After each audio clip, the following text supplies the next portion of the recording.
Bonjour à toi, c'est Mélissa de Mana Yoga. Alors, bienvenue à la capsule numéro 2 de Mana Yoga. Donc, aujourd'hui, je me suis demandé en fait ce que j'allais vous offrir comme capsule. Alors, je me suis connectée au moment présent et à tout mon être, à mon cœur. Et ce que j'avais vraiment envie de vous parler aujourd'hui, c'était, c'est pas c'est c'est l'amour de soi. Qu'est-ce que c'est que l'amour de soi? Donc, comment on fait pour s'aimer? Est-ce que vous vous êtes déjà posé la question? Donc, on va commencer par ça. On va se poser la question. Je vous invite à placer une main sur le cœur, l'autre sur le ventre. Simplement à prendre une grande inspiration, à l'expire, à laisser aller tout ce qui vous préoccupe. Regardez le dos droit et le regard tourné vers le cœur.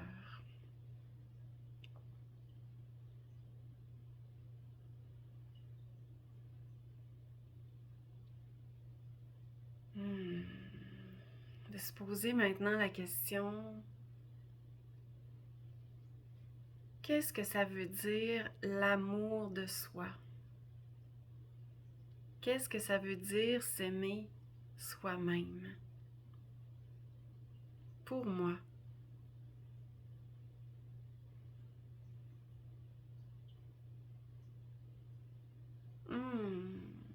On peut maintenant revenir ensemble. L'amour de soi, en fait, ça ramène toujours et toujours au grand concept de la bienveillance en yoga. La bienveillance, c'est quoi? La bienveillance, c'est prendre le temps de s'observer, mais de ne pas se juger.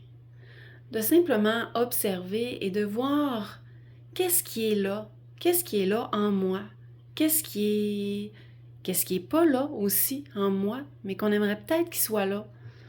Des fois, on a le désir de posséder ou d'être ou d'avoir certaines qualités, certains attributs, certains pouvoirs, mais qui ne sont pas nous nécessairement.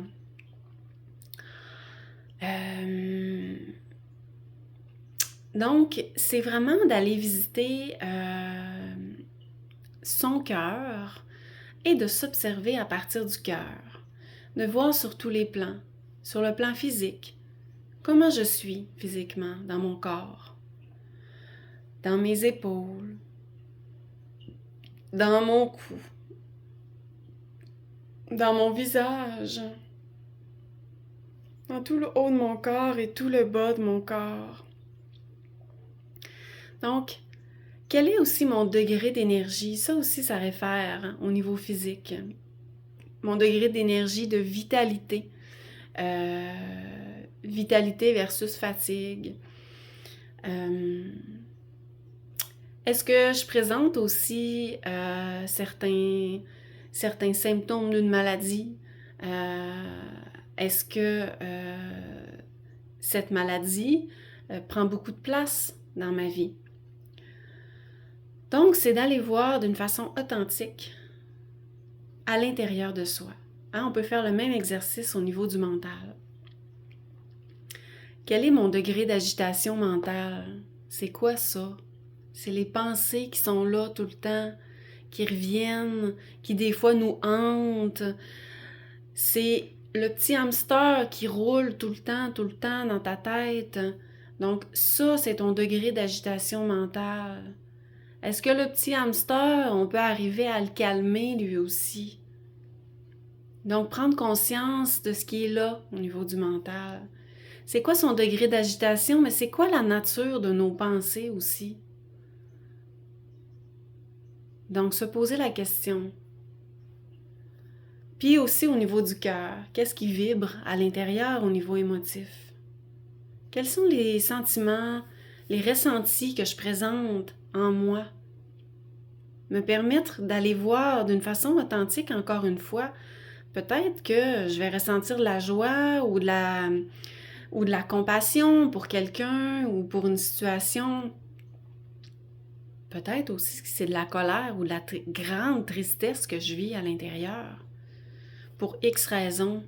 Donc, c'est vraiment d'aller voir, d'aller s'observer, mais sans se juger. Parce que le jugement, lui, nous amène dans une roue négative. Le jugement nous fait rester dans notre mental et des fois nous amène dans des scénarios ou des idées catastrophiques. Comment se sortir de là? S'aimer, c'est prendre conscience de ce qui nous fait du bien aussi. Donc, est-ce que c'est pour moi aller prendre un bon bain? Est-ce que c'est prendre une belle marche en nature? Est-ce que c'est voir des amis? Est-ce que c'est faire de la musique? Donc, il existe toutes sortes de choses. Donc, c'est honorer ces parties-là qui sont moi-même. Celles qui nous font vibrer à l'intérieur. C'est ça, s'aimer. S'aimer, c'est prendre le temps d'honorer ces parties-là, prendre le temps de faire les activités qu'on aime, mais aussi accueillir ce qu'on n'arrive pas à faire, ce qu'on n'arrive pas à donner comme énergie, ce qu'on n'arrive pas à mettre en place. Donc, ça peut arriver.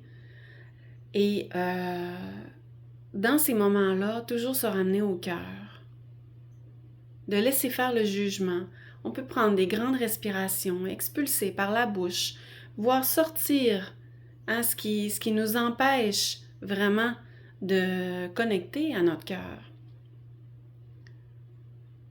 Donc, s'aimer, c'est aussi pas prendre, pas toujours être en résistance avec les autres, parce que quand on est en résistance, c'est qu'en fait, on a peut-être un manque de confiance envers soi. Ça nous amène à des frustrations, ça nous amène à des ressentis, ça nous amène à des tensions dans les relations.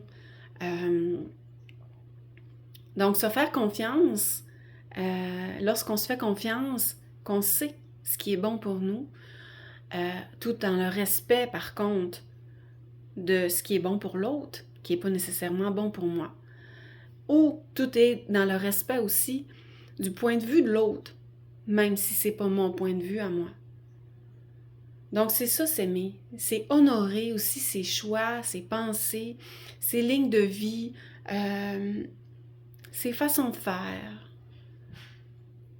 Donc, je pense que quand on se pose la question, est-ce que je suis dans l'amour ici maintenant? Ben, la réponse se fait sentir. Donc, si on est dans l'amour, tant mieux, continuons dans cette lignée-là. Si on ne l'est pas, qu'est-ce que je peux changer? Est-ce que je peux prendre une belle grande respiration, évacuer ce qui n'a plus lieu d'être? Est-ce que c'est, comme je disais tout à l'heure, reconnecter avec qui tu es en faisant une activité qui te fait plaisir? Donc, est-ce que c'est juste aussi d'en prendre conscience puis de se dire « OK, tout est beau, ça va bien. » Donc, ça aussi, c'est valable. Alors, donc l'amour de soi, c'est tout ça, mais surtout se rappeler du concept de la bienveillance. La bienveillance, lorsque l'on porte ceci en soi, pour soi, ben, c'est le premier pas pour la bienveillance envers les autres également. Donc, ne pas s'oublier là-dedans. Bienveillance, toujours à partir du cœur. Alors, j'espère que cette capsule de l'amour de soi va être bénéfique. Et si tu aimes, je t'invite à partager, à commenter. Donc, merci beaucoup. Namasté.